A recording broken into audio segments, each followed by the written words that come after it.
Good morning, everyone. Namaskar. We are delighted to inform Symbiosis Law School Noida, in association with Lex Witness, India's first magazine on legal and corporate affairs, THS, the law firm, Sadgamaya, presents Knowledge Series on Law and Justice. As part of the series, on June 20, 21st and June 26 and 28, 2020, Honorable Mr. Justice C.K. Thakkar, former Judge, Supreme Court of India, Mr. KTS Tulsi, Senior Advocate and Member of Parliament, Rajya Sabha, Mr. Vikas Pava, Senior Advocate, Supreme Court of India, and Mr. R. Venkatramani, Senior Advocate, Supreme Court of India, and former Member, Law Commission of India, delivered sessions respectively. Today, we enter and serve you with the Leap 3, wherein 2 sessions are scheduled on July 4th and July 5th, 2020. So we have among us one of the noted scholar and who comes from the legal profession, Honorable Mr. Nitin Pradhan, Senior Counsel, High Court of Bombay, to share his thoughts and deliver the session on the doctrine of res geste, an exception to hearsay rule. I welcome you, sir, on behalf of Symbiosis International Deemed University, the Symbiosis Law School, Noida. And I request Mr. Raj Kamal to take the session to the next level. Thank you very much. Hello, everyone. We are honored and privileged today to witness the webinar on Doctrine of Res Geste, an exception to hearsay rule, by one of the most eminent criminal lawyers in the country, Mr. Nitin Pradhan. Sir, on behalf of the organizers of Knowledge Series on Law and Justice, we welcome you and all the participants to the webinar. Now, before we begin, I would like all the participants to note the housekeeping rules. This session would go on for an hour and a half. The participants would put their questions in the Q&A box, and we would put it to Sir while he's addressing the topic. Please note that there will be a live question and answer round towards the end of the webinar. Please use the raise hand icon and join the queue so that we can put you to live to ask your question to Sir. We'll try to address as many questions as possible. Over to you, sir. Yeah. Should I start? Yeah. Please. The doctrine of res geste, yeah, this, just let me. Doctrine of res geste is a Latin term used in ancient times by Romans first, and thereafter some references with the Greek codes, which used to have citizens' council of each of the cities, like Athens and others. The fact that from the same transaction is a general term which is being accepted now. Italian terms has been, though used since ancient times. The Romans, this was first used by Romans, and thereafter it has been adopted by the British and the Americans.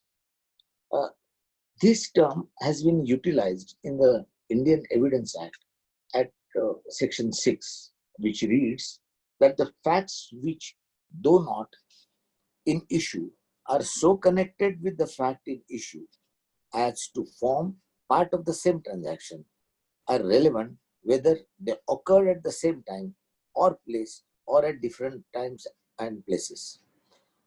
This term has been made popular by the English and American authors and in their commentaries, and treat this doctrine covered by other sections in Indian Evidence Act, and these are sections 7, 8, 9, and 14.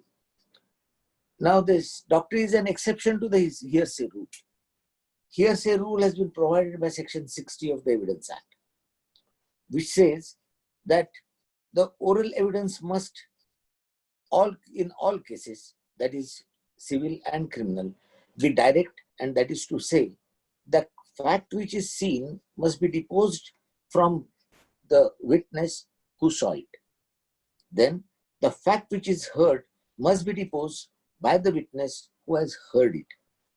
The third one, the fact which is perceived by any other senses must be by the witness perceived by that sense or that manner, and the fact refers to an opinion or to the grounds must be from the witness who holds that opinion or those grounds. And this is called the direct evidence. Now, something which is being derived from any other knowledge than these four aspects, then that is called the hearsay evidence. The real meaning of Latin originally was of the res geste is the things done. And in American substantive law, it has been referred to the start to end period of a felony. That is what the Americans treat this as the meaning of res geste. It refers to a former exception to the hearsay rule for statements made spontaneously or as part of the act. English and Canadians have version are virtually similar, but still recognized as a traditional exception to the hearsay rule.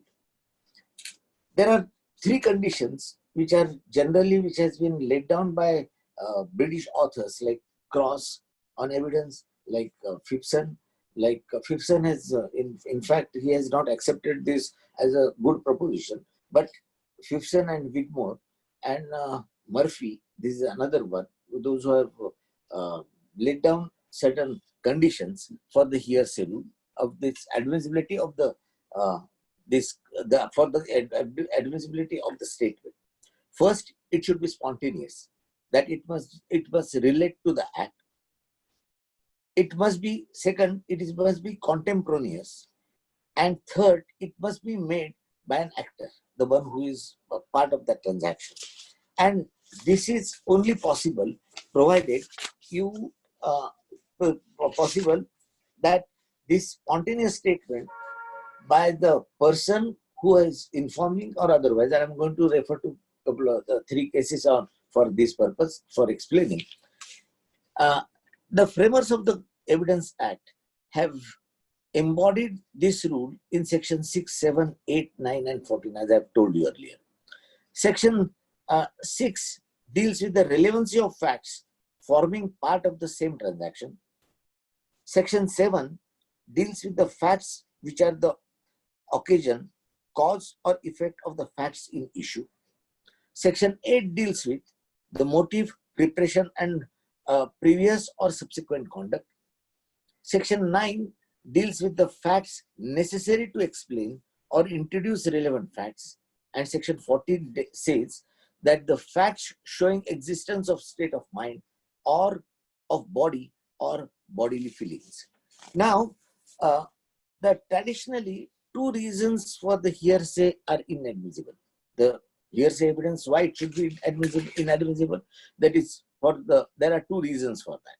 One is unfairness, and second is possible inaccuracy. It will be possible to cause inaccuracy. That is another second reason. Hearsay provides no opportunity to the accused to question the speaker of the original statement, and the witnesses may have misunderstood or misinterpreted the statement, and that is one reason which shuns that particular hearsay evidence. In 19th century, res geste was borrowed from English law, offering an exception to the rule, and that exception to the rule is a statement made naturally, spontaneously, and without deliberations. They carry high degree of credibility, leave little scope for misunderstanding or misinterpretation. And this doctrine held that such statements are more trustworthy and therefore admissible in evidence. As the common law rule developed, it acquired number of tests for determining admissibility. To be admissible, there are 4 tests provided, and first test is the same. The statement must relate or explain, characterize the event. Secondly, they must be natural growing out of the event and not a narrative of the past. Thirdly, it should be spontaneous, evoked by the event itself, and not result of premeditation. And fourthly, the original speaker must have participated in the transaction or witnessed the event. Now, these four tests are most important, and each of the statement which is made by the witness before the court on oath must be tested whether this is covered by the doctrine of res geste or not by asking these four questions. The judge must satisfy himself accordingly. Peter Murphy, on evidence, has described that the expression res geste is probably best ignored. This is what Murphy says, and save for the amusement to the writers and the judges. It is a piece of grammatical amusement. The phrase is to be employed at all, not in a plural form, but in the singular, that pars re geste. It has been also unkindly but aptly demystified by Lord Wilberforce. Well, I'm relying on one of the judgments which I'm referring to of Lord Wilberforce in Rattan versus Regina. And Lord Wilberforce says that the expression res geste, like many Latin phrases, is often used to cover situations insufficiently analyzed in clear English terms. American Graphic named that the excited utterance rule is that is how the Americans describe this res geste for the purpose of acceptance of the statement made in the or recorded during the evidence. There are three cases which I am going to refer to, which are these cases are, first case is Bhawal Sannyasi's case, that is Srimati Bibhavati Devi and Ramendra Narayan Roy and others, reported in AR 1947, Privy Council, page 1919. This is arising out of the civil transaction. It is a very interesting Bollywood story pattern, and these are the, in fact, it is a very interesting case. Not only from the point of view of the voluminous evidence which was laid before the court, and where the trial was going on for 608 days. Almost about more than 1,000 witnesses were examined in this case. It is arising out of the suit filed for declaration by respondent Ramendra Narayan Roy, who claimed himself to be second son of Rajendra Narayan Roy of Bhawal Estate. This Bhawal Estate is near Dhaka, and Jagdevpur is the place of the seat of estate and seat of family. Now, this suit was filed for a declaration on July 24, 1930. The decree was passed by the first additional district judge Dhaka, that is on August 24, 1936. Special bench of the High Court. First, the matter was sent to the division bench. Both the judges, honorable judges, Justice Bishwas and Justice Lodge, they differed. Justice Bishwas wanted to dismiss the appeal, and Justice Lodge wanted to allow the appeal. And there was a difference of opinion, and therefore the matter was referred to the third honorable judge, and that was Justice Costello. He was the Chief Justice of Calcutta High Court then. This happened sometime in 1936 or so, 36, 37, when the matter came up. I think it came for hearing in some period 1937, 1938. Hearing was over, and Justice Costello went to England on furlough. When he reached London, and thereafter there was a problem because the Second World War started, and during the Second World War there was no communication, or there was no possibility of Justice Costello coming back to India for the purpose of delivering his opinion. Ultimately, he delivered his opinion. It was unprecedented. This is the only case in the history of Indian judiciary where Justice Costello asked for the file. The file was sent by courier to London, in London, he read both the judgments and the other papers. And thereafter, he sent his opinion. And the opinion was delivered in the presence of two other honorable judges, Justice Bishwas and Justice Lodge. And both of them were in the court. And Justice Bishwas, as a senior judge, he read out that opinion. And the opinion was Chief Justice Costello held that Justice Bishwas' view was correct. The appeal should be dismissed. And accordingly, this was pronounced on November 25, 1940. Now, thereafter, the matter with the special leave was filed before the Privy Council. And the Privy Council dismissed this appeal on July 30, 1946. Now, the facts. Facts are interesting. How I'm really surprised that there are so dramatical facts that, and it was a real life story, but still, there is neither a Indian movie, that is a Bollywood movie, or a TV serial. TV serial would have been the best option for such type of series of events, but there is none, and I'm really surprised. But two things I must say before going to the facts.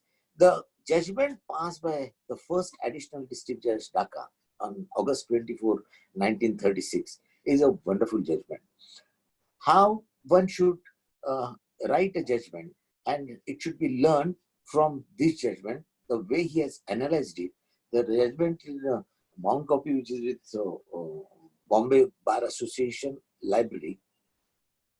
And I have seen that this has been kept in the library. The librarian gives a copy if you want. He will get it printed. He will charge you for the printing, but he will give you the copy. But every student must read that trial court judgment.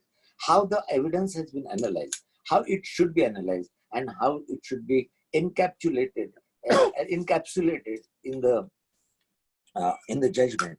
This is really a wonderful experience and learning too. The facts are, one Rajendra Narayan Roy is a zamindar of Bhowal, one of the largest landed properties, proprietaries, they have called it in the judgment, of East Bengal. Now, this is about their family seat is Jagdevpur. This Jagdevpur is about 20 miles. That time they used to distance, they used to measure by miles. It was 20 miles from Dhaka. This estate was fetching about more than 6 lakhs per annum. 6 lakhs in 1901 is a phenomenal amount.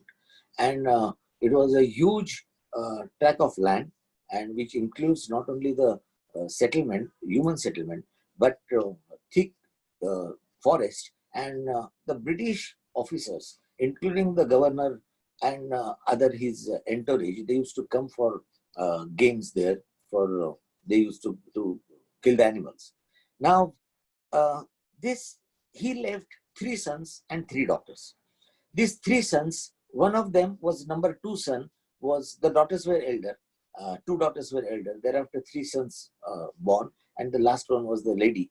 Was very close to her brother Major Rajkumar, and that is Ramendra Narayan Singh.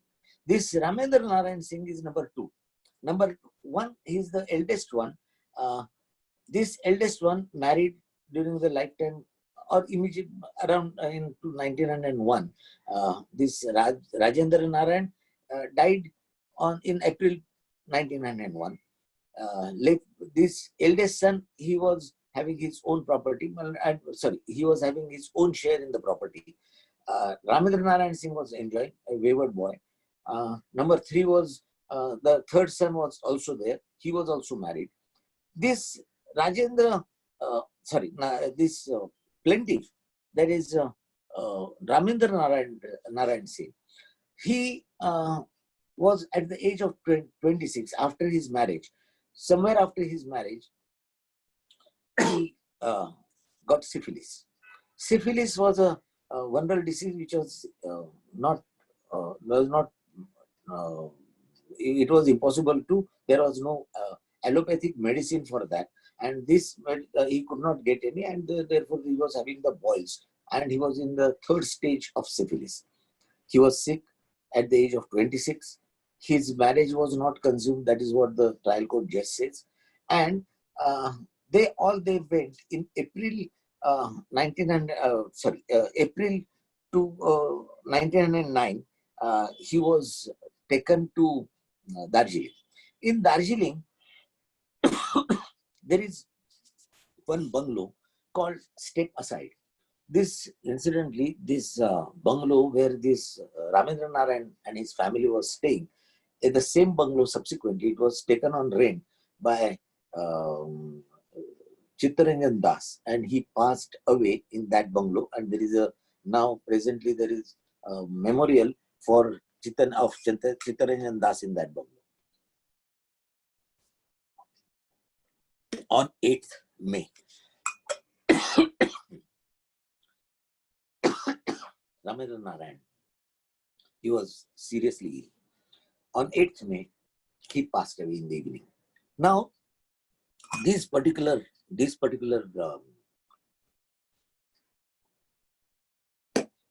timing of his death is vital. According to the plaintiff, he died.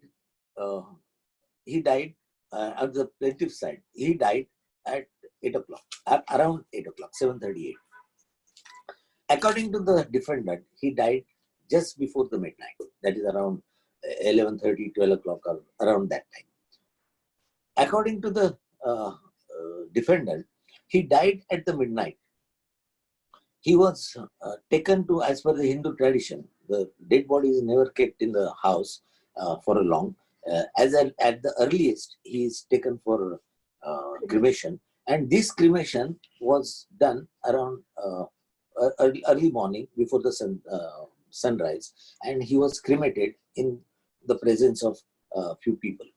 Now, the facts accepted by the trial court, facts related by the plaintiff, and the evidence laid are, and even those facts have been accepted by the Privy Council subsequently while dismissing the special leave appeal filed by Vibhavati. Vibhavati is a she is a wife of Ramendra Narayan. Now, according to Ramendra Narayan, he was in shock. He was unconscious, and he was taken as dead. And around 8 o'clock, someone came in Louis Jubilee Sanatorium. This Louis Jubilee Sanatorium, there are 4 persons. They were in that center. They are waiting for the dinner. This happened before the dinner on the night of 8th of May, 1909. A fellow came and he said that, well, Kumar of Bhowal had just now passed away, and we need some people to carry his body to the cremation ground. Will you please come? These 4 persons heard this. They were sitting there chit-chatting before the dinner, and these 4 persons are called by the trial judge as Maitra group of witnesses. There are 1,000 and more than, I think it is 1,100 witnesses or so. But these witnesses were treated as a Maitra group. This Maitra group, subsequently, then they did not attend. But someone has come at that particular point and spontaneously he asked contemporaneously that this Kumar is dead and we need people to carry his body for cremation. That fellow went away. At the cremation ground, there was a sudden storm, heavy storm, very heavy rains, and this they had to keep the body on the pyre only, and rest entire entourage and this cremation procession they dispersed. During that sometime when the storm was going on, there are 4 Naga sannyasis. They are passing by, and they saw some movement of the body on the pyre, and therefore they lifted it. They took it to some shelter around, because there was all around there was a deep forest, and they took him away. When these other people came back and saw the body missing, then they went back again to step aside.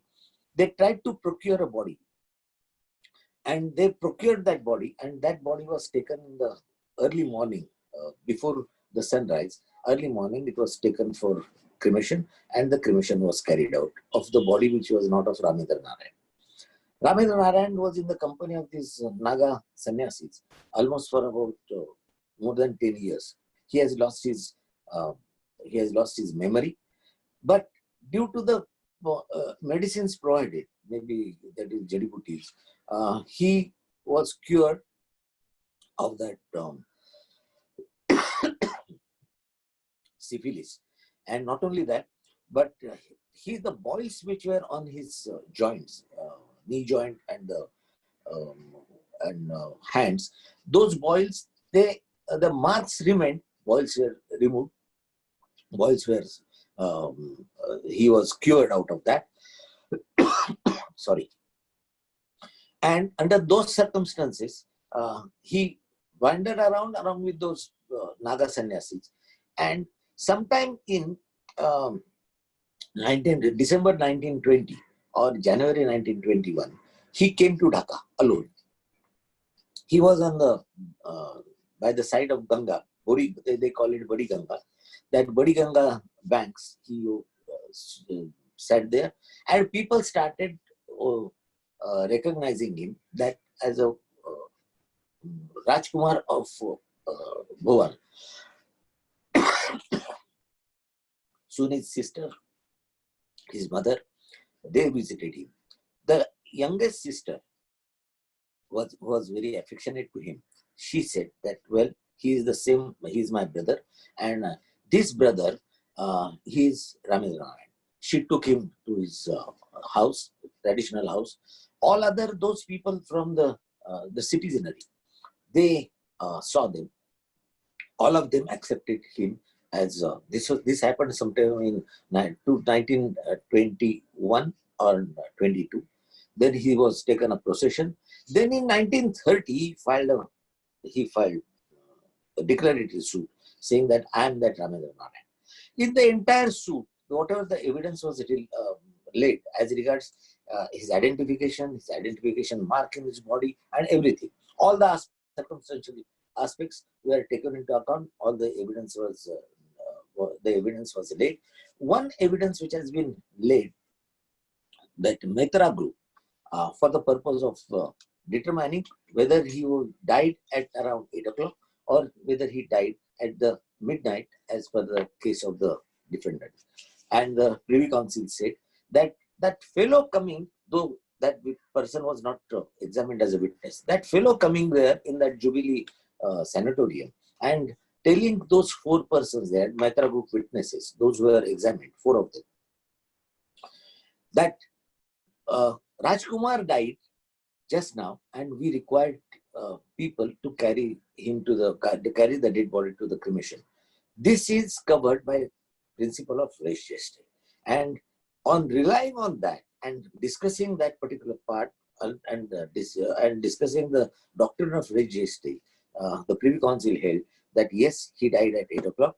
This is a vital aspect of the matter, and therefore, if he has not died at midnight, then whatever the evidence defendant has laid with regard to that cremation, that early morning cremation, was not relied upon. This was disbelieved, and the decree was confirmed, which was passed by the first additional district judge. Thereafter, the full bench, the special bench of the Calcutta High Court, and it was accepted. This is virtually a first matter of real consequence, where the Privy Council has accepted this, and this is in 1946. Second case, which is important case, and that second case is a Rattan versus Rajaina. This Rattan versus Rajaina is of 1971. Interesting aspect. The fact that this is from Australia. There is one Echuca is the name place in the state of Victoria. This is the incident is of 7th of May 1970. At around 12 minutes past 1, almost a lunch hour, one phone call came to local telephone exchange. This told the operator at the local telephone exchange. She received a call. The caller was a lady, sobbing, hysterical, and she said, "I need police." She's immediately, she, accordingly, the keys she used to connect the police station. In the meantime, she said, she inquired, "From where you are talking?" She gave her address, 59 Mitchell Street, and accordingly, and thereafter the phone was dead. The operator, despite the phone was dead, because the caller was not on the line, she called the police station and told the police that you are required at 59 Mitchell Street. And accordingly, police immediately called at 1:20. By that time, it was 1:20. They called and called that place, that residence of Rattan, and they inquired. And Mr. Rattan was on the call, and he said that my wife has just been dead, and due to my accidental firing of my shotgun, and it was accidentally fired. I was trying to clean it, and police reached there. They found the shotgun. They found another rifle also, and the cleaning material too. And they found that 8 months pregnant Mrs. Rattan was lying there in the pool of blood, and she has received an injury. The defense taken by Mr. Rattan was, soon thereafter he was arrested. Defense taken was, this shotgun he was trying to clean, accidentally fired, and she died. And therefore it was not a murder or culpable homicide, not amounting to murder. It was culpable homicide, not amounting to murder. The court relied on the evidence of that telephone operator. When telephone operator received that call, the caller was hysterical, and that caller had said that, well, I need police here immediately. She was sobbing, she was hysterical, and they said that this is in relation to this particular incident, and accordingly, it was held that the case put up by the defense was not accepted. It was disbelieved, and on the basis of the evidence given by that telephone operator and the state of mind she has shown she has narrated of the deceased, and he was convicted. The third case which I am referring to is the case this is the case of Kailash Godse. And this Kailash Godse is, this I recently argued before Aurangabad bench of Bombay High Court. This case is reported in 2019, volume 2, Bombay Cases Reporter Criminal 873.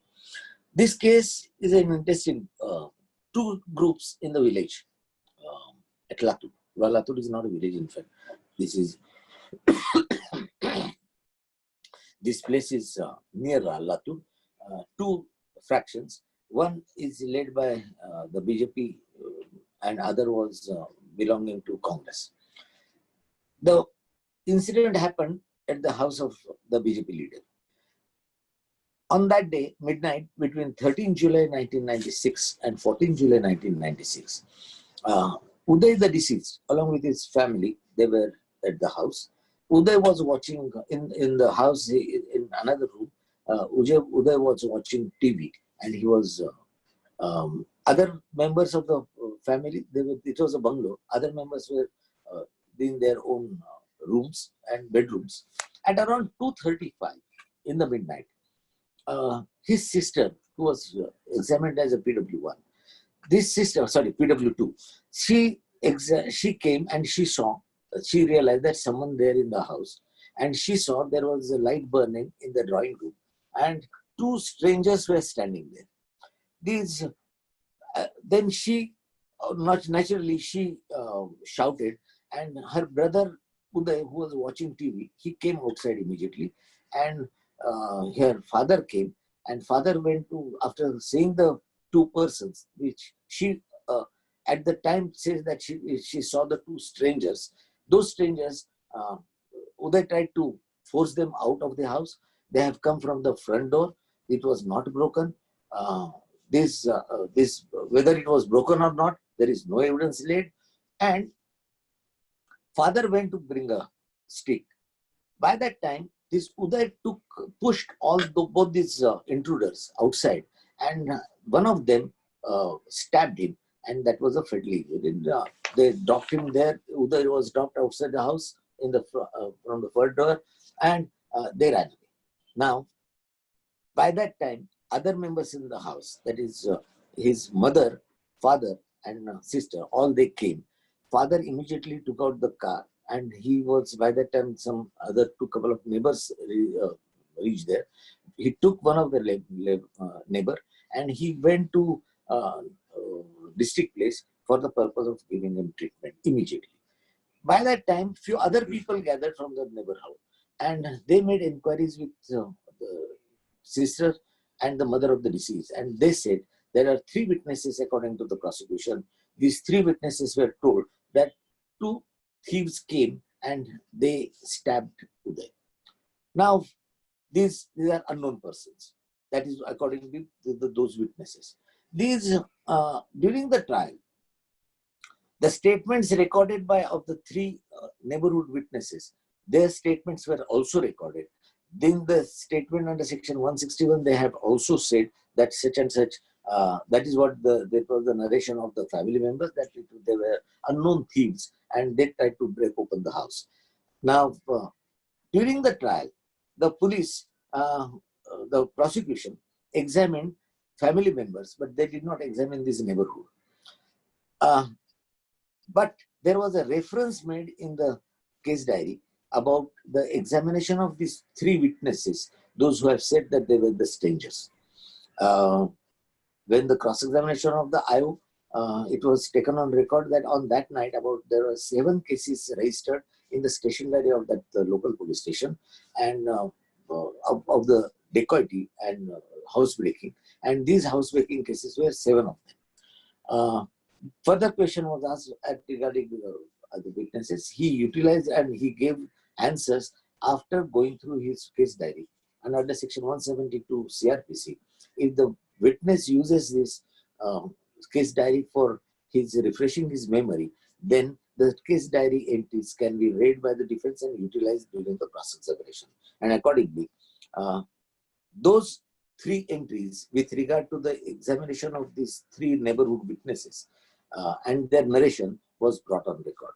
The argument was, whatever has been said, done on that time, after the body of, within 5 minutes, 10 minutes, the body of Uday was removed to the hospital. At that time when he was being removed, this is the narration given. Therefore, it was spontaneous, it was contemporaneous, and the people, those who have narrated this incident, that there were strangers, they were right there, and they have acted in that particular set of facts and that incident. So all these 3 ingredients which you have provided, they were covered. And the argument was, this is the material evidence. This ought to have been relied upon, and this ought to have been, in a fairness, the prosecution ought to have examined those witnesses. The division bench of Bombay High Court has held, considering 3 more judgments, which I have referred to. One is Vibhavati Devi's, that is Bohal Sannyasi's case. Second is Rattan's case. Third is R versus Andrew, 1987. This is a subsequent judgment of delivered by, and the opinion given by the House of Lords. That is 1987, volume 1, All England Reports, 5131. These principles have been accepted, no doubt. In Vibhavati, Privy Council has followed res geste, but after the independence, even Supreme Court has also accepted that. In the case of Jentela Vijayavardhan Rao versus State of Andhra Pradesh, reported in 1996, volume 6, Supreme Court cases 241. This is the 1996 Supreme Court case, and thereafter there is one more. Calcutta High Court has also accepted this in Chotka versus State. Chotka versus State, AR 1958, Calcutta, page 482. With your permission, sir, there is one question that one of the participants, Mr. Abhishek Kaushik, has raised. He says that, sir, the ambiguity of the doctrine of res gestae is highly criticized, as the reliability of this evidence depends on the discretion of the judge. What are your comments on this, sir? See, yes, he is right there. Fiction has said that it is a useless principle and doctrine. It should not be used. That is what the fiction and Bigmore has said. Now, the interesting part is there are certain aspects. For example, the third case. Neighborhood people came at 2:30 odd hours. Someone has been stabbed. Bound, and they have heard the commotion. They come and they inquire, what has happened? And whatever is the first impression of the witnesses, eyewitnesses to the incident, has been narrated to them. This first witness, this narration was subsequently during the trial, it was changed. Now, this was a spontaneous reaction, contemporaneous reaction, and by the person, those who have taken part in the incident, they have said this, and therefore to complete the sequence of events, and particularly the identification of the accused persons, the real identification of accused persons, such evidence is necessary, and it has been rightly relied upon, and this the doctrine of res gestae has been rightly accepted by even our Supreme Court also. Forget about the American law, English law, Canadian law, but Indian law courts have also, after the Bebavati's case, Bhawal Sannyasi's case, they have also accepted, in not only in 1996, but in 2011 also, the last judgment which has been delivered on this point by the Honorable Supreme Court.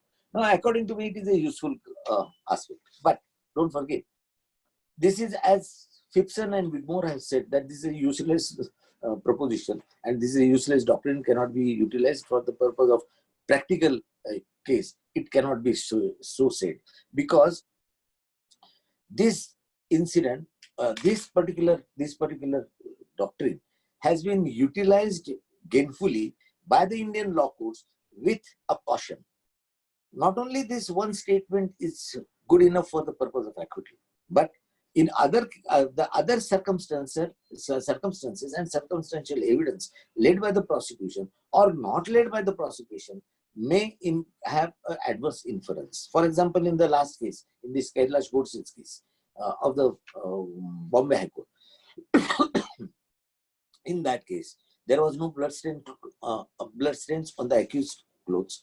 There was no weapon recovery. All these important and vital aspects of the criminal trial and the circumstantial evidence, if it is not there, it has given a strength, it has strengthened the defense by virtue of the additional support of this res gestae, and they said that no, all these three, if put together and taken together, then in that case there is an adequate amount of doubt created, and therefore not only for the doubt, but the prosecution has failed to examine those witnesses, and therefore the necessary evidence was not laid before the court, and therefore adverse inference was drawn. Now, suppose res gestae would not have been there, then there are three impediments. First impediment was that you cannot utilize case diaries under section 172. It is sacrosanct, and it has a privilege. It is a privileged document. Secondly, 161 says statement cannot be utilized for the evidence because it cannot be read in the evidence. Though those witnesses have said that yes, that is what the other two witnesses, the other two eyewitnesses told us, that this is a stranger. The two strangers came and stabbed. Now, another impediment is that how to bring, when something which has been protected by law, not to bring it on record under section 161, which is not a substantive evidence, it cannot be utilized in evidence, cannot be read in evidence.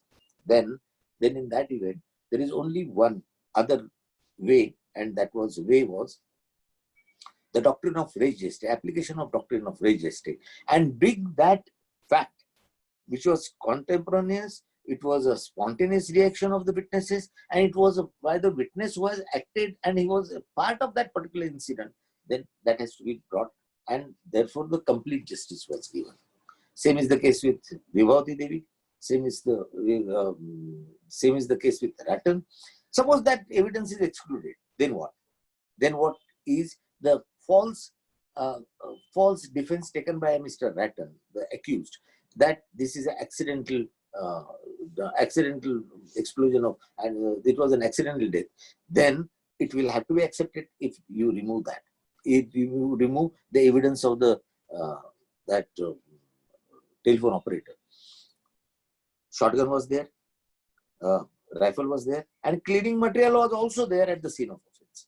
So under those circumstances, you will have, the court will have no other option to accept that evidence and accept the false plea taken by the accused of his. It is an accidental handling of that shotgun. Now, same is the case without Vibhavati. Suppose that 4 witnesses are taken out, but all other evidence which is surrounding evidence which has been brought on record, that is of his identity, his recognition, his memory, and others people's memory relating to that Major Rajkumar, that is Ramendra Narayan. If that is corroborating, but the death is not corroborating, death is accepted that he died at the midnight and he was cremated in the early morning. If that is then accepted, then there is a problem because all other circumstantial evidence would have been accepted, but his death would have not been accepted, and that particular evidence is rejected. Then whatever the decree which was passed by the trial court and subsequently which was confirmed by the High Court special bench, that would not have been there. The Justice, Lord Wigmore has therefore rightly said, no, not Wigmore, that is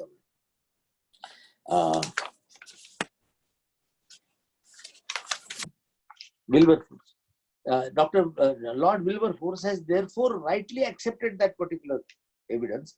And what was the missing link between the entire circumstantial evidence laid by the plaintiff, and he utilized this particular incident, and accordingly he has given.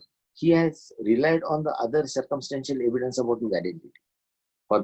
In short, for the purpose of identity and for the purpose of giving the complete justice, it is necessary that the doctrine of res gestae should be utilized, though some of the jurists and some of the commentators have declined to accept this as a forceful and useful doctrine.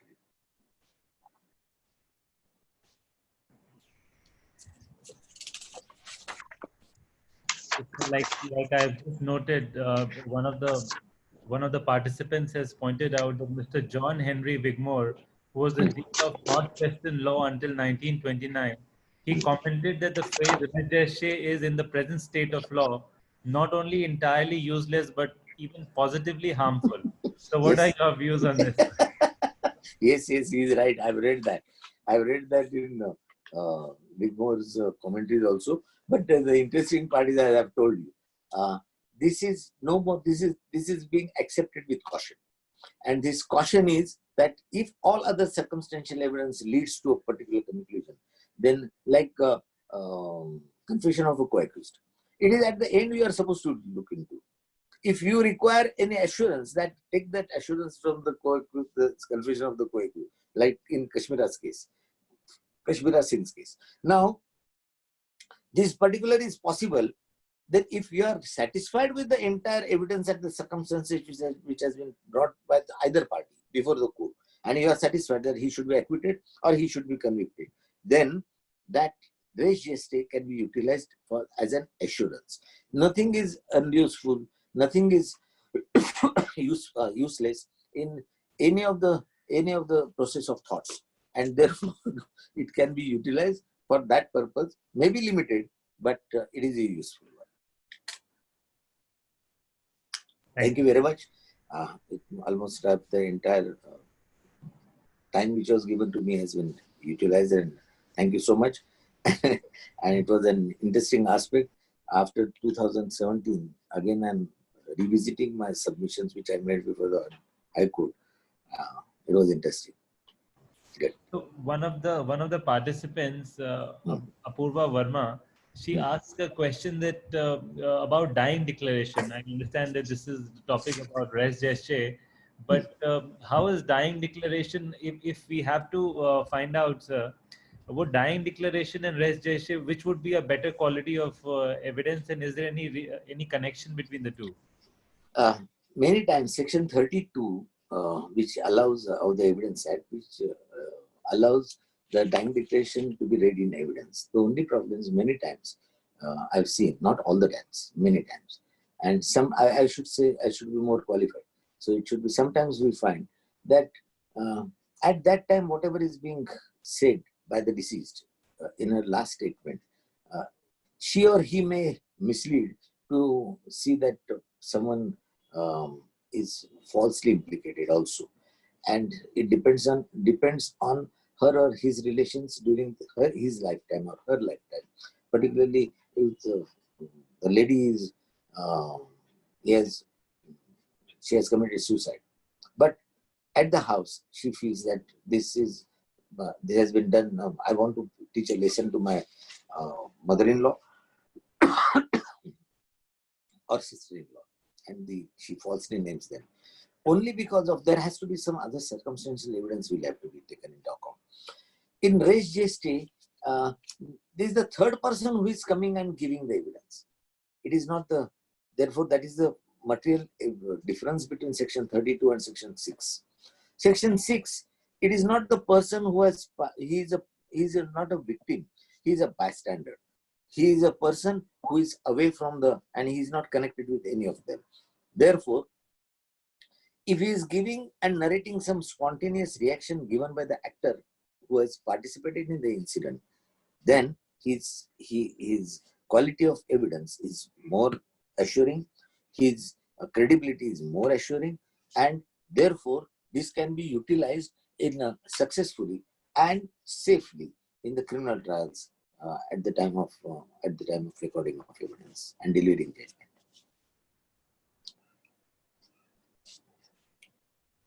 Thank you, sir. Sir, in this finding about the res gestae, if one has to understand the transaction, how will the courts interpret whether it's part of the same transaction, or if it's if it's as a crime, if you would make us understand that how would the courts interpret the word transaction in these Two things which I have told you, two things are most important. It has to be spontaneous and should be contemporaneous. This spontaneity should not be expressed after deliberations, and therefore this is a deliberated one has been excluded. It has to be immediately after the incident, whatever is seen. For example, now suppose there is a rioting going on. Someone is bystander and he saw particular person taking out the weapon and assaulting someone, and he immediately goes and tells either police or his family members and say that I have seen someone stabbing a particular person during those riots. This is a spontaneity. It is also covered by the contemporaneous. It is also contemporaneous also. So therefore, his immediate reaction is admissible in evidence. Though he is not an actor, he has merely seen it. But whatever he has said to his family members or a police officer will be accepted as a statement covered by the doctrine of res gestae. This is the difference. Not necessarily tomorrow that fellow not necessarily to be examined, but someone else says, like in Bhawal Sannyasi's case, the person who came to the sanatorium and who delivered that news of his death, that person was not examined.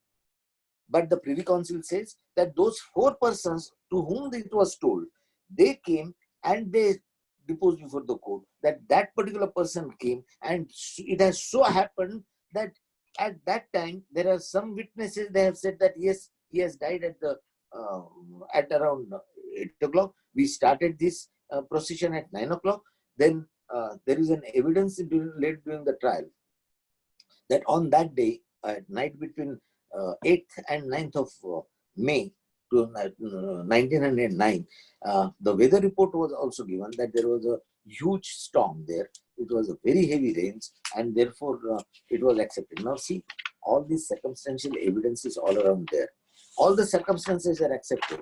Some of them, those who have attended this funeral, they have ran away at the time of by keeping the body on the pyre, and they ran away.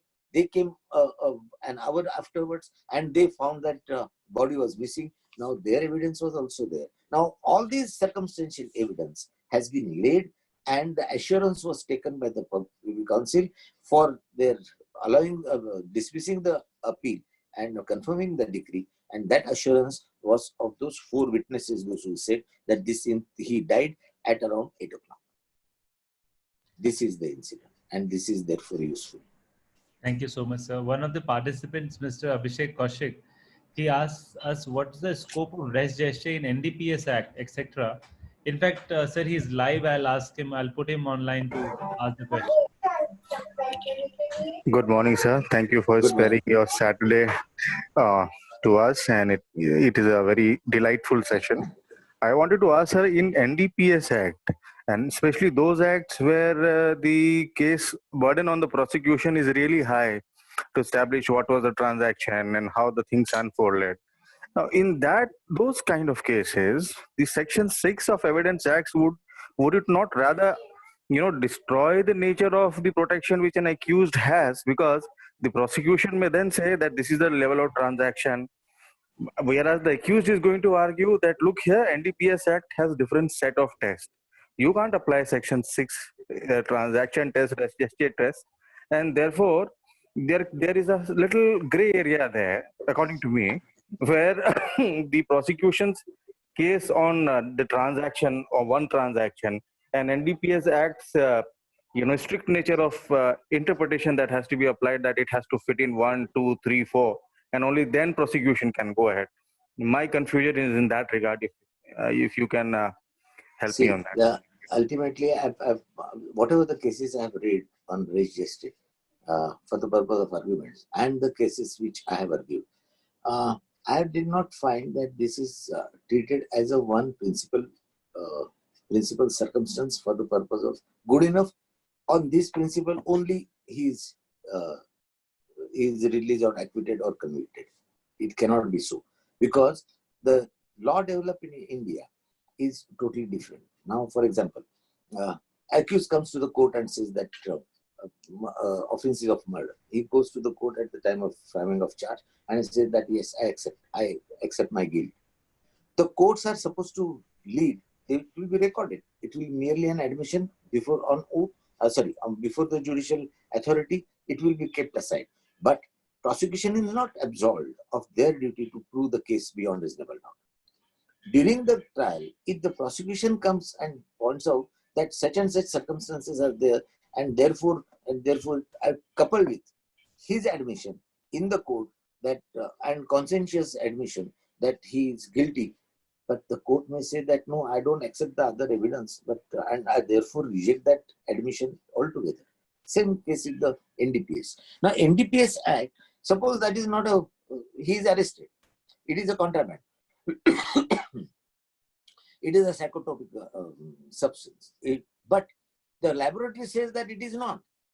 And despite that, if he comes, his possession is proved, his seizure is proved, everything is proved. But the laboratory says that no, sorry. And that gentleman comes, that the accused comes before the court and says that I accept my guilt. And the laboratory says that no, it is not a psychotropic substance. If that is so, then is the court going to convict him? Of course not, because there is no offense made out at all. Now, your question that whether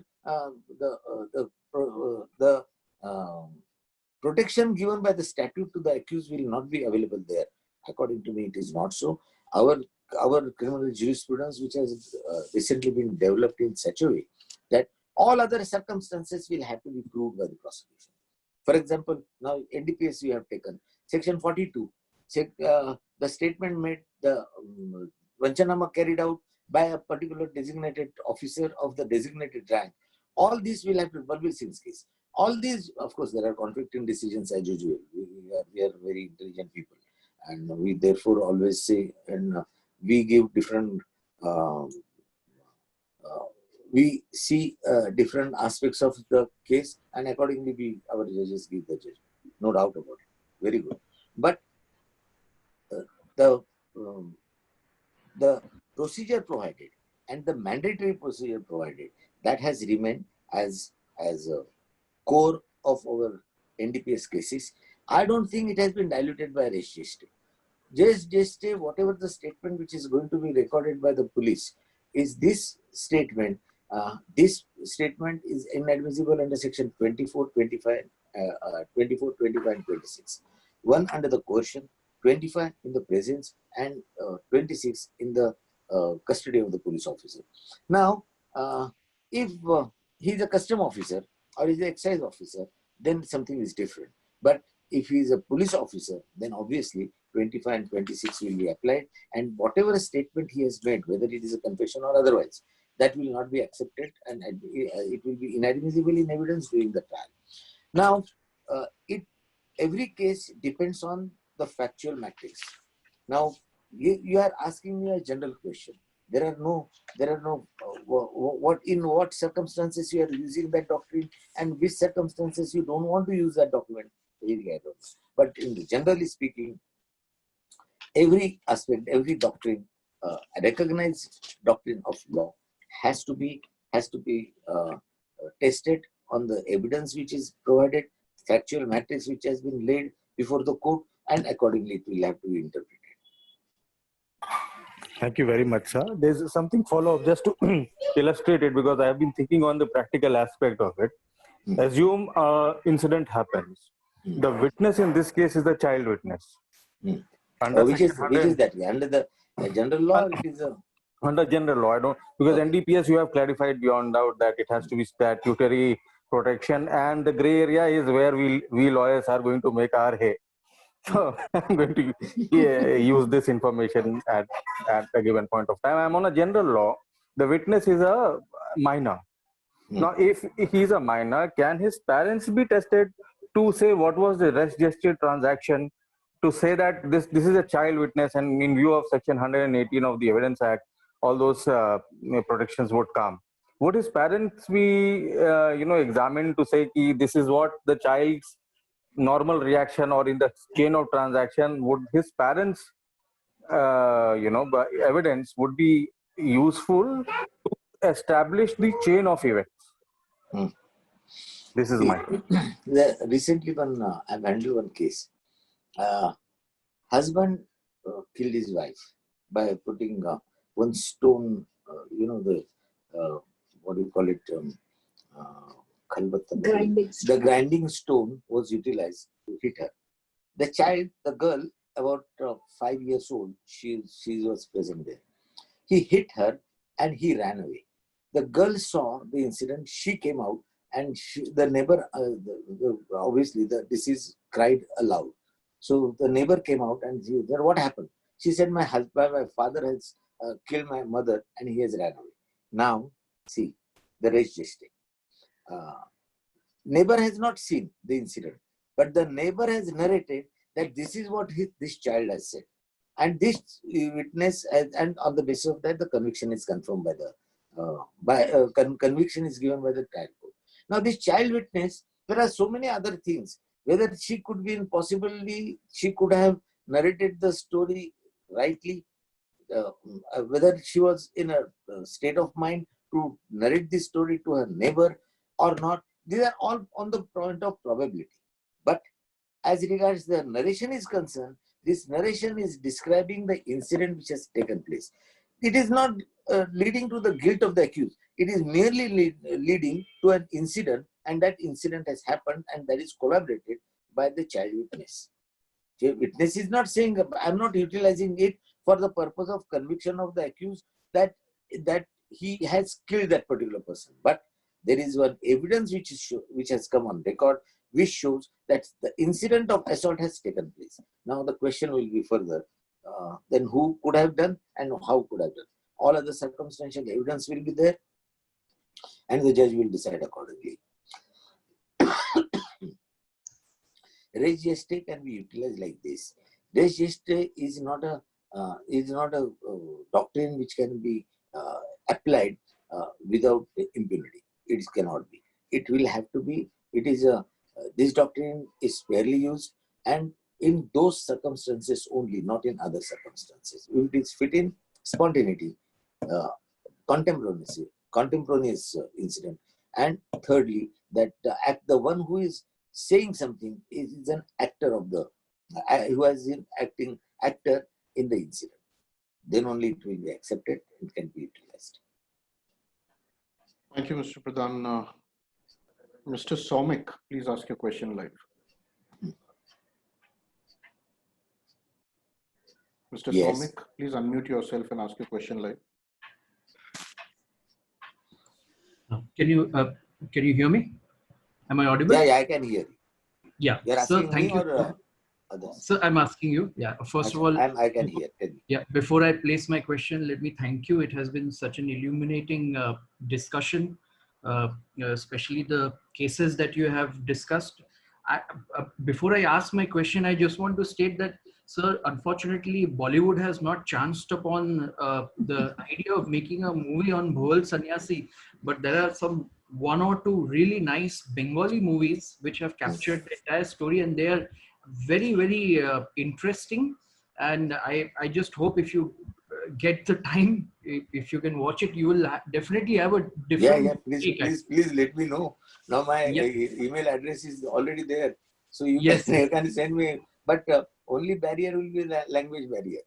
It's beautiful language, very flowery and very romantic. But unfortunately, I had no occasion to learn that. But that absence of the knowledge of language will be made up by your knowledge of background facts. Yeah, the facts are very complicated. Yeah. So my question to you is that just as you mentioned, in a case of investigation and further trial in riot cases. Now, the trial in riot cases is a very peculiar circumstance because it throws up a lot of challenges, both for the investigation as well as for the trial court to look at the evidence. Now, I just want to ask you that do you think that the res geste doctrine is adequately worded, or we need further safeguards in the sense that it may be misused at a certain point by the investigating agencies? Maybe misused might not be the right word, but maybe it may lead to some unfair initial prosecution against accused.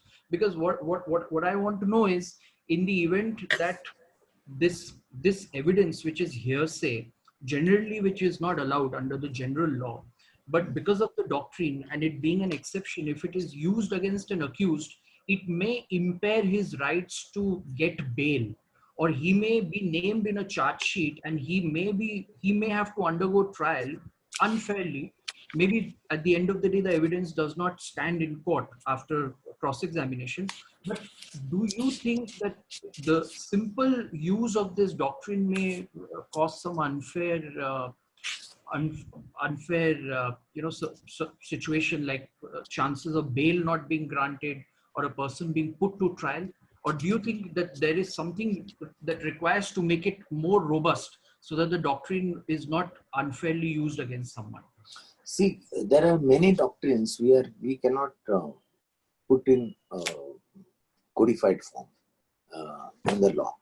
According to me, ultimately the evidence is tested with whatever evidence the witness is assessed or examined on the basis of 2-3 aspects. One, whether it is testimony is probable. Secondly, whether it is factually correct, and whether it has a corresponding corroborative evidence for that purpose. Now, all these 3 tests are applied when any witness and his testimony is examined by the in the court of law by the judge or by the parties. So, judge usually when we argue the matter, we test that particular evidence on these 3 test stones. Was it probable? Secondly, was it is there any corroborative piece of evidence? And thirdly, when his first statement was recorded, whether it is immediately after the incident, and if the time has lapsed, then there is a possibility of deliberations or not. Now, res geste will have to be accordingly accepted whether that particular person was possibly there at that time or not. One. Number two, in the third case, bungalow, stabbing incident, people came all around their bungalows. They heard some commotion, so they came out and tried to find out what has happened. And an obvious question was asked that what has happened, and accordingly the answer was given. Now, this is if that fellow has come from Mumbai and said that on that day I was in Mumbai, but when I came back in the morning, I came to know that such and such thing has happened. The spontaneity has gone, the deliberation has crept in, and therefore this deliberation is crept in. That means the entire credibility is lost. Now, if you are going to codify this particular doctrine, then according to me, it is impossible. It has been rightly kept outside the code, and whatever the essence of that doctrine has been incorporated in section 6. And as per the some other authors like Sarkar, Sarkar says that not only it is in 6, but 7, 8, 9 and 14 also. This doctrine is covered by other 4 sections. Now, this is by interpretation, but the necessary ingredients are incorporated in these 5 sections, 6, 7, 8, 9 and 14. And therefore, let us see that we try to accommodate that. Now, no doctrine can be merely applied as a doctrine unless it is so codified and it is covered by the statute. This is what the requirement of Article 21 of the Constitution, which is due process of law and due procedure established by law. So therefore, this procedure which is established by virtue of section 6, 7, 8, 9 and 14 of the Indian Evidence Act, then this doctrine can be safely relied upon, because these touchstones are important touchstones, and secondly, they are time tested. 1872, they were first applied, and 1872 was first codified, and thereafter for last almost 150 years we are utilizing it, and according to me that is rightly so.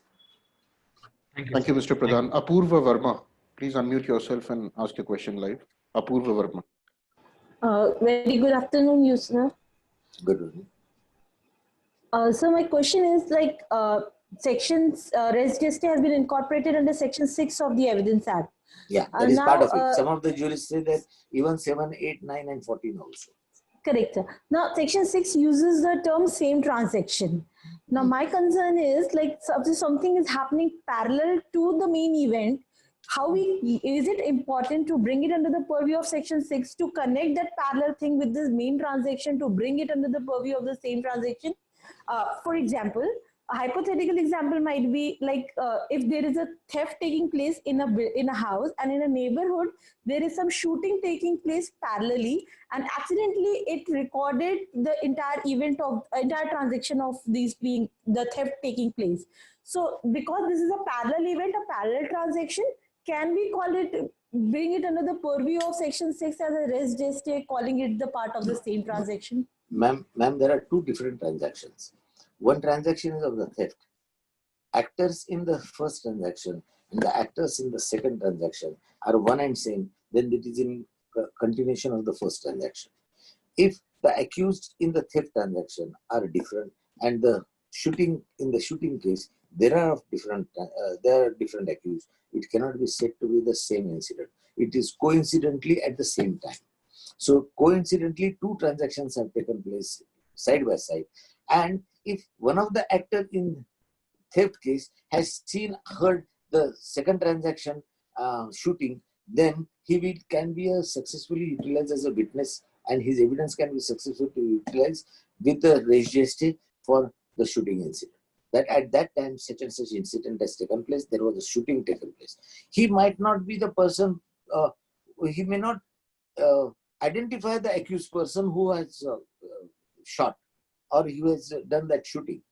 But such and such event has taken place, such and such transaction has taken place, such and such incident has taken place, can be witnessed by that particular, though he is in his house where he has, where the theft took place, and he heard at that time some shooting has also taken place in the neighborhood.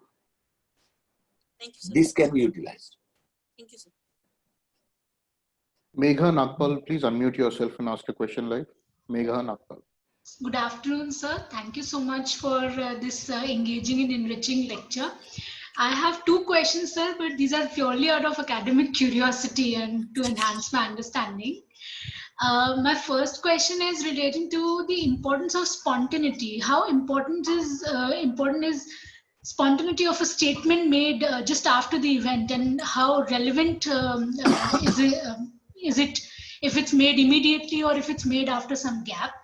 And my if you would want to answer, yes, yes. Otherwise, it will lead to confusion.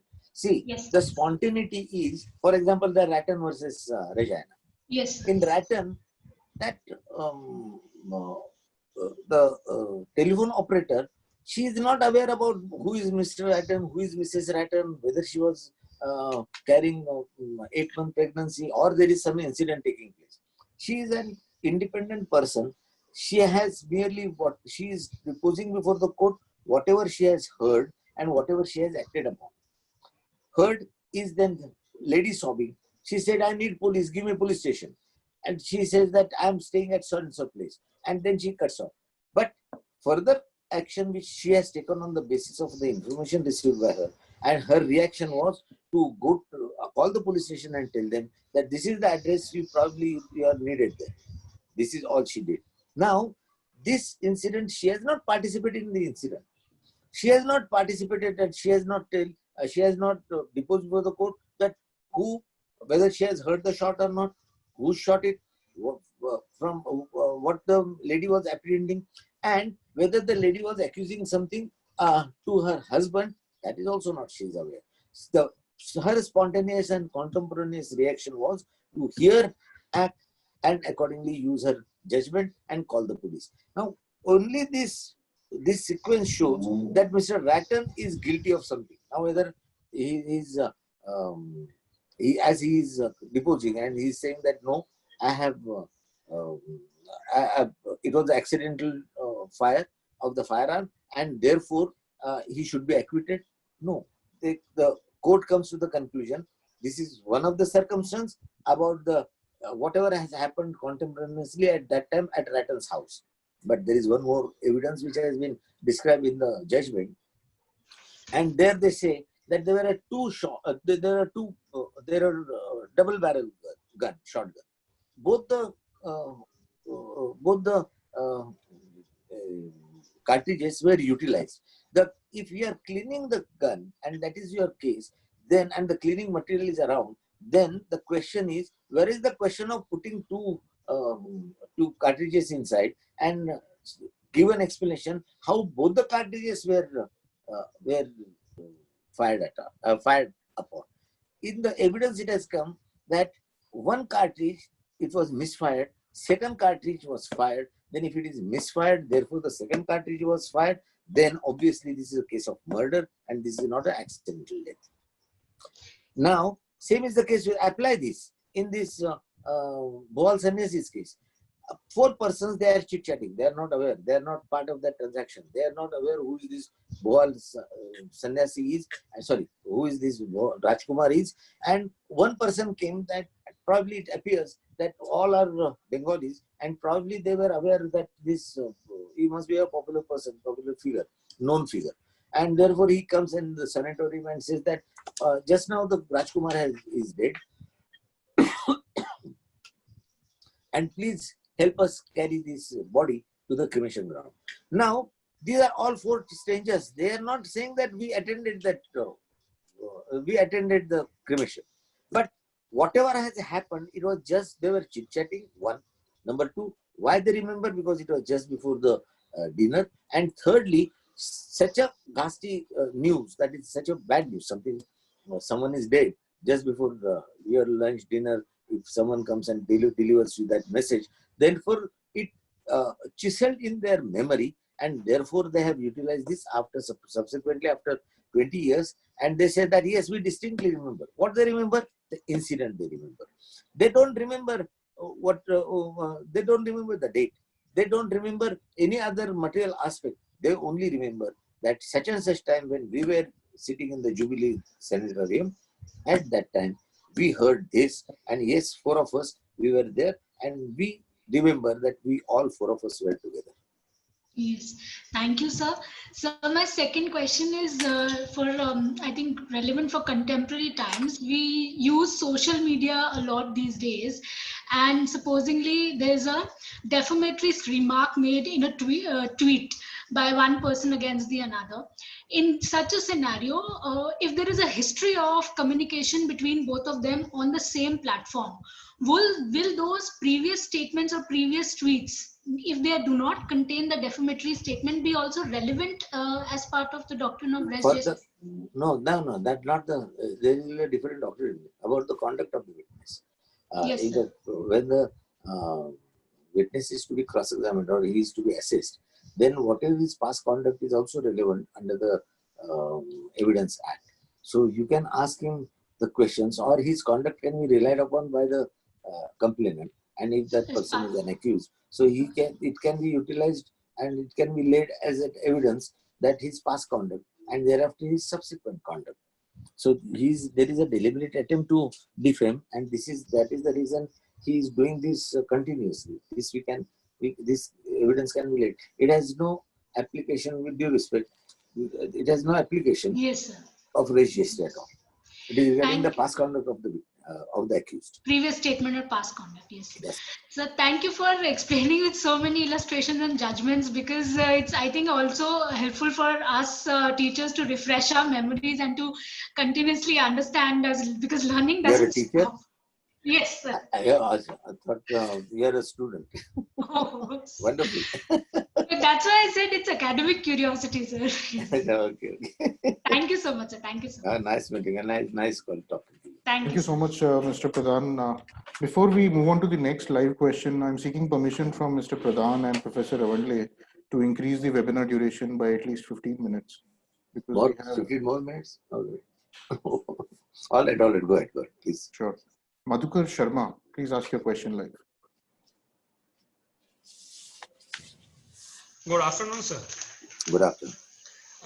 So, though Indian Evidence Act is not, I'm not much familiar, but due to the lecture delivered by you, I have started learning and started myself finding some sort of interest in the evidence law as well. I will just interrupt for a second. Among the statutes which were created by British Raj, and particularly Macaulay, this is the crowning gift to India. Indian Evidence Act is the most wonderful act, most wonderful codified law provided to us. Though most of the principles of this, most of the principles utilized in Indian Evidence Act, drafted by Macaulay, are part of the Manu's law also. But nothing we find from Sharia which has been incorporated in this. It is interesting part. That means it has some umbilical cord with Indian traditions, and probably they were accepted as good traditions. But being an Englishman, he did not accept that. Well, his superiority complex did not allow that to attribute and give some credit to the Indian traditional law and legal system. Anyhow, please go ahead. Yes. So I have two questions. My first question is that is it essential that the hearsay statement be substantiated by some independent evidence? I mean to say that if during my statement one set of statement is something I had been a witness, and the other set of statement is something which is hearsay statement. So can this part of hearsay statement be substantiated with the statement in respect to which I was a live witness, or it requires to be substantiated by independent evidences? Yeah, independent corroboration, you can say. Yes. The right term will be corroboration. See, I tell you, First of all, there is no hearsay evidence on record. Hearsay evidence is totally discarded. That every evidence should be direct evidence. And how direct evidence could be? The incidents have been given and elaborated, and only those incidents can be accepted as direct evidence which are covered by Section 60 Evidence Act. If I have seen something, then I must come and depose before the court and say that I have seen this. If I have heard something, then I must come before the court and say that I have heard this. I have heard this.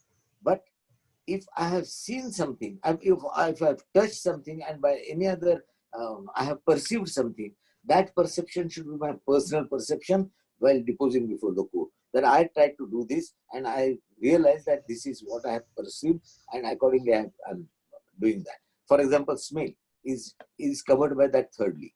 And fourth is the opinion evidence. Opinion evidence is also, that should be a direct evidence, because on the basic certain principles of forensic science, or those principles I accept. These principles, on the basis of those principles, I have given the opinion, and therefore that opinion becomes a evidence or direct evidence, or the oral evidence, which is acceptable evidence. It is not a hearsay evidence. Now, Yes. hearsay evidence is not admissible at all. So it has to be discarded totally. But what are the exceptions? Exception is the res geste. That someone he saw during the riots had given that there are mob of 1,000 people. But I noticed that witness noticed that A person is being stabbed by B, and accordingly in the melee he ran away. He saw a police officer somewhere near, and he says that I have seen A being stabbed by B. Then this is the spontaneous reaction, contemporaneous reaction, and he has acted there as a bystander, and therefore his statement will be accepted, and it will be accepted as a res geste. Yes, sir. Yeah. Now, May I second questions? Yeah, please go ahead. Though it is not subject related, sir, what we have noticed that especially in the criminal law, we still cite pre-independence era cases. Has the modern Indian criminal justice system or the judicial system has failed to improvise the legal principles that were propounded by the pre-independence Privy Council? Because either in the IPC or in the CRPC or in the Evidence Act, when we are teaching and learning, most of the time we quote pre-independence era cases. No, I tell you, most of our legal system has been developed, the modern legal system, which was brought by the Britishers. It was derived, it was codified by the Britishers. It was derived from the principles laid down in broadly, the principles laid down in English law, and it has been developed mostly by the Privy Council and the English judges in India. Now, over a period, our people, our jurists started penetrating and started finding place in the Privy Council, like Justice Suleiman, and and these judges were accepted there as a jurist, but they were never. This, while accepting that, and when they were laying down the laws, most of them have almost entire law has been shaped and developed before 1947 by the Privy Council. High Court, Supreme Court judges, they started, our Supreme Court in 1950, our Supreme Court started. Between 1947 and 1950, there was a federal court. And in 1950 onwards, there was a Supreme Court. Supreme Court started interpreting the law on the basis of the fundamental law of constitutional law of India, and that is Constitution of India.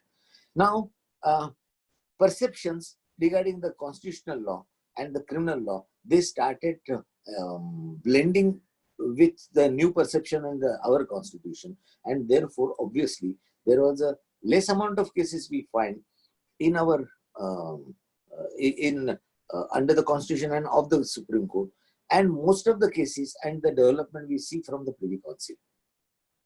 There is only one audacious judgment passed by the Supreme Court, by the two-bench Supreme Court, and they overruled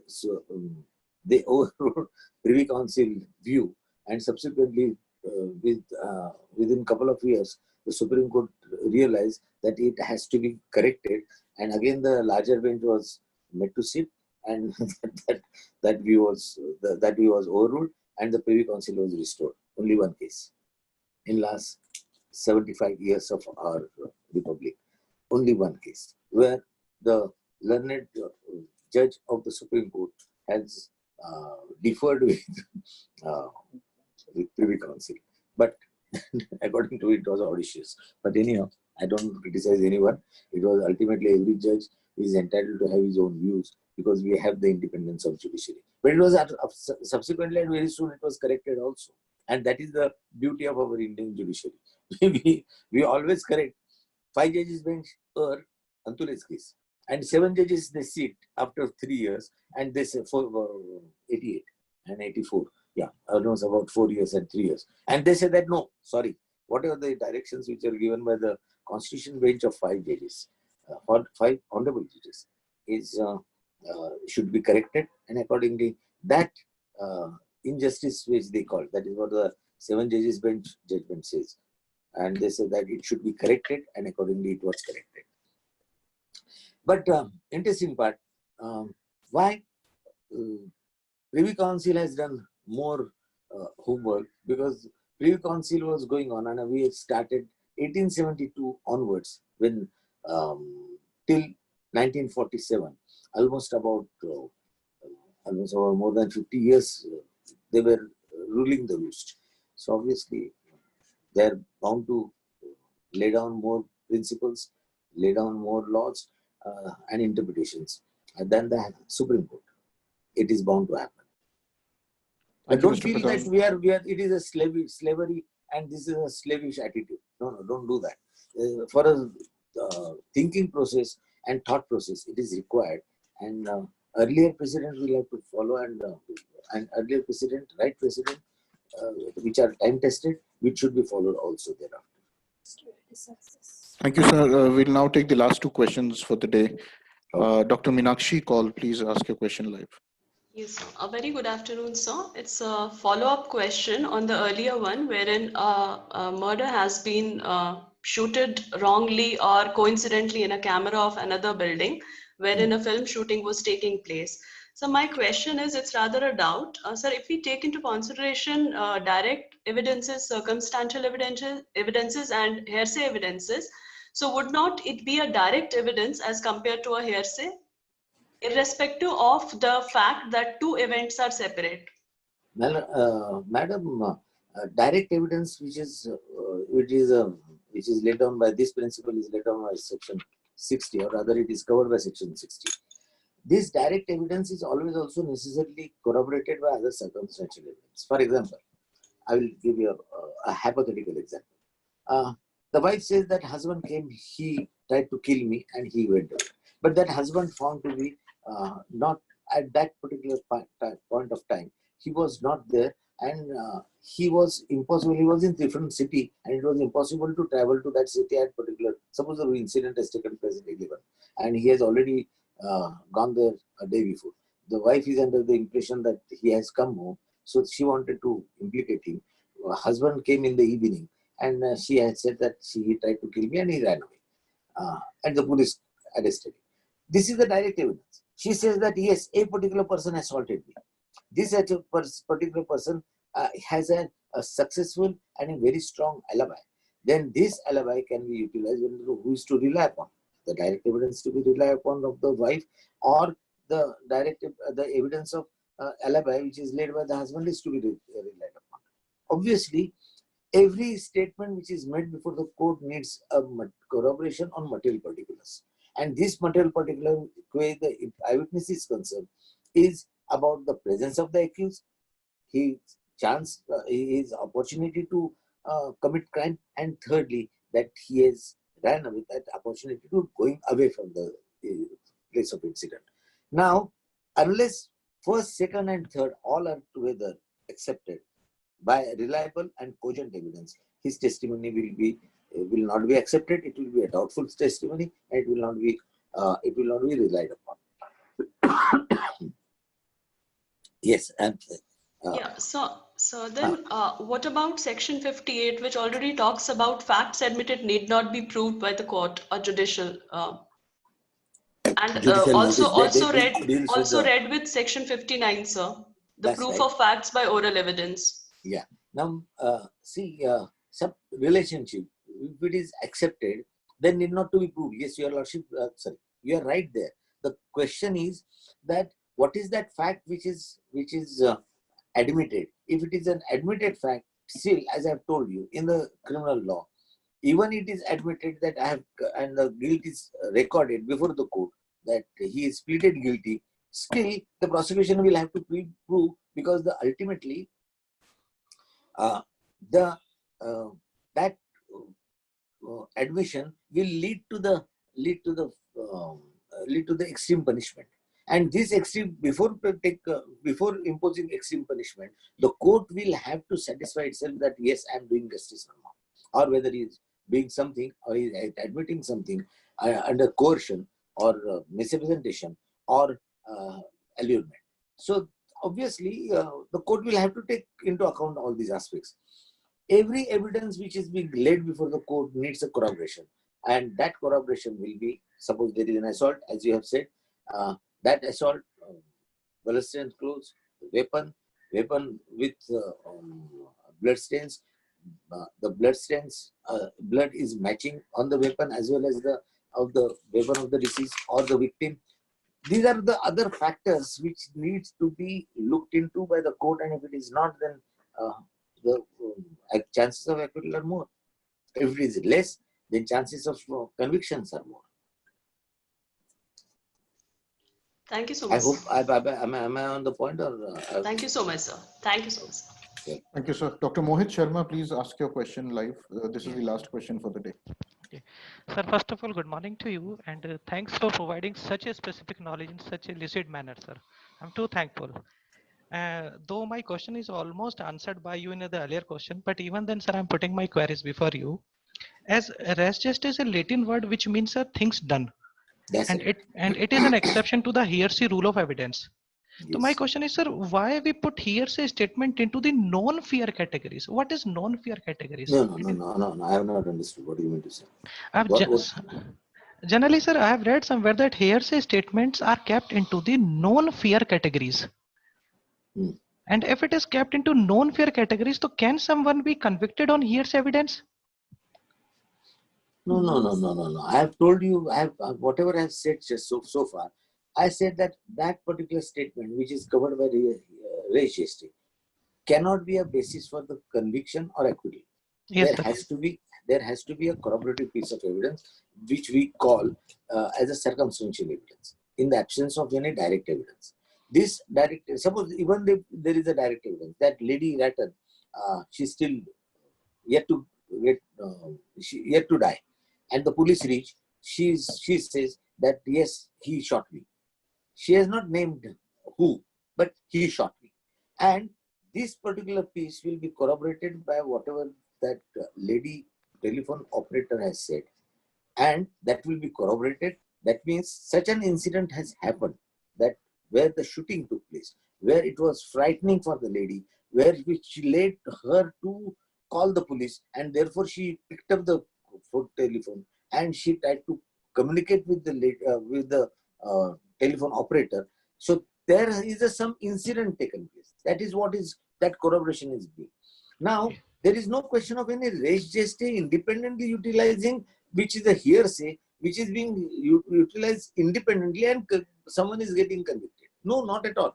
This conviction is based on many other circumstances. Bloodstains,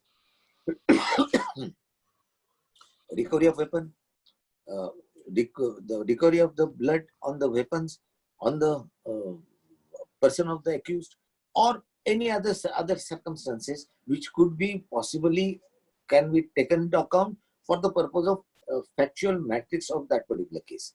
Now, unless this corroboration is available, there is no question of utilizing res geste as an exception for a hearsay rule as a substantive evidence. It will provide, like I've said, Kashmira Singh's case, confession of the co-accused can be, it is and recorded under section 164 CRPC. So no doubt about it. There is no use, there is no problem at all. It can be accepted. But can it be a substantial piece of evidence for the purpose of, the only piece of evidence for the purpose of conviction of an co-accused? No, this cannot be. That is what Kashmira Singh says. Kashmira Singh says that all other evidence which you get, this evidence is, you are satisfied this evidence is good enough to convict, then utilize that statement of the co-accused or the confession of the co-accused to assure yourself that yes, to convict that person. That means this is merely an assurance. Res geste is being utilized as an assurance in the present set of circumstances and the present legal system in India. It is not a substantive piece of evidence. It is not being used. Thank you. Thank you, sir. Over to you, Mr. Rajkamal. Thank you so much, sir, for an enlightening lecture and one of the most difficult topics, and you have explained it with so many instances and case law cited. It was a wonderful experience. And just to add to one of the suggestions by one of the participants about a Bengali movie. Yeah. Tell me, I will procure it. Because in this lockdown, that is the most interesting one. So there's a very beautiful novel also. It's called The Prince and the Sannyasi by Parth Chatterjee. You must. Yes, I've read that. I have that I have copy. But the whole trouble is Parth Chatterjee, I think he's a leftist one. So he has tried to correlate the incident and the result, ultimate judgment, with the aspirations of the people. According to me, it was he has tried to correlate that, and ultimately he said that it is the Bengalis are essentially, there are socialists, they are Marxists, and therefore this has happened. It is beyond my but certain incidents he has given, his photographs he has given. Parth Chatterjee has, had he not said something about the sociology, then it would have been far better. It was a really wonderful book. Save and accept that, and then he has given an analysis why Justice Lodge has taken a view supporting the defendant, and why Justice why the other Indian judge has done this, and now it was something to do with the Indian nationalism. I think the judges have acted fairly. Whatever they felt, accordingly they have put there. But it is a good, interesting book. I read that book. Thank you. Not only that, I'm for your. I hope all others are not hearing. I had gone to Step Aside. I was on vacation and I went to Step Aside, and then I told my driver to take me to the Shamshan. And then he said, "Sir, are you a tourist?" I said, "I am a tourist. Don't worry, but I just want to see that." And it is on the hilly area. The old one he showed me. The new one is now very well constructed. It is a RCC building. Then he showed me the old one. Then he showed me the old one. Then there is a reference in the judgment. There are two Shamshans at that time. One is old and one is old. One is old one and other is new one. So he told me that old one is still below that. And the entire thing is hilly. There was a lot of, he said recently these trees have been cut. But I went to that place also. It has enamored me, the facts and the mysticism in that case. It was quite interesting. Thank you for sharing your experience, sir. So now I'll invite Dr. Professor CJ Ramanle to make the concluding remarks, and followed by the vote of thanks by my colleague and co-host, Mr. Kumar Mingir. Namaskar. Indeed, law of evidence, it's something one needs to not just understand it, but live it. I mean, LIV, not LEA. Because even that becomes a point of contention for evidence. But it is the most elaborately given code, and this is the best gift given to India by British Raj. Yes. As you rightfully said, like our ancient history, or when we talk about jurisprudence, it always focused on three aspects related to humankind. First was vichar, then achar, and last one is the vyavahar. Yeah. So vichar always was principle. Achar referred as act. But the moment you commit it, that is becomes the Vyavhar. And these three things you always find when it comes to making of any law. So law of evidence cannot be an exception to that. So when you refer to section 60 of the Indian Evidence Act, it's very pretty clear, which says that oral evidence to be admissible, it must be direct, in other words. But when we say about res gesti, though the Latin term things done, is said to be an exception to hearsay rule of evidence, that hearsay evidence is not admissible, provided it is spontaneous declaration made by a person immediately after an event and before the mind has an opportunity to conjure a false story. So we could see that herein where the evidence crops in, like the principles of evidence. So it just does not get into what we call as the principle of law or the act and then the commission. Rather, what relates all these three together and accordingly make one liable. And the way you have explained with the help of three cases, but coming from three different jurisdictions. And when it comes to Bawal Sannyasi, as people have rightfully said, there are two movies. One was made in the year 2018 rather and launched in 2019. So we may have some modern inputs to that. Looking, because they always say it's an adaptation and thus the performance is of the actor and it comes with lots of disclaimers. So that has to do with another piece of evidence that we can see later. But Bawal Sannyasi still is that story. And there are good articles written wherein the photographs of this entire story are available into the virtual world as well. People say that if you really want to know the law of evidence, you need to see, this is my personal experience. First movie one has to watch is the Killing the Mockingbird. When it comes to the law of evidence. But before that comes Bawal Sannyasi, because till date, it is a mystery. Yeah. Because whether the judgment of the Privy Council or thereafter.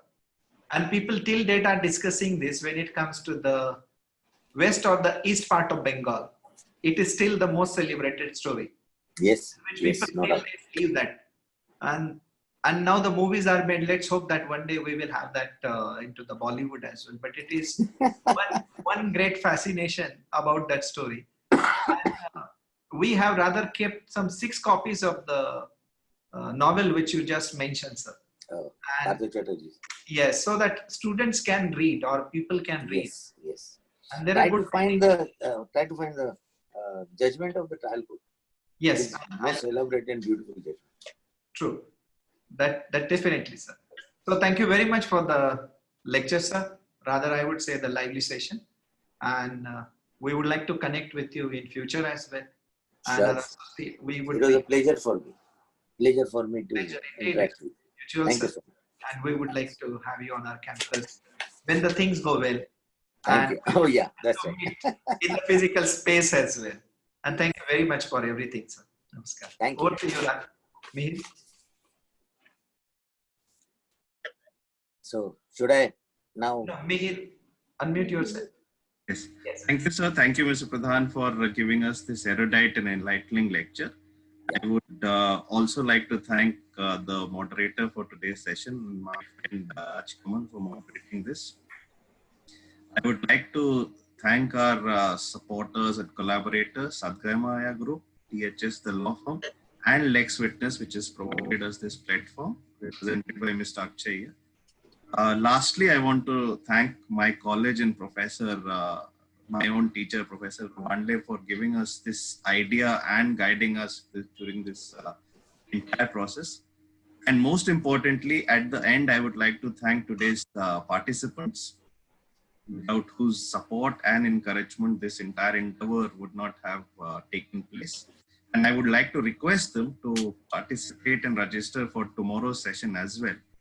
I would also like to inform that the video for today's session will be available on the YouTube channel of Symbiosis Law School. So if anyone wants to revisit this lecture, they can go there and have a look. Thank you, sir. Thanks a lot. Thank you.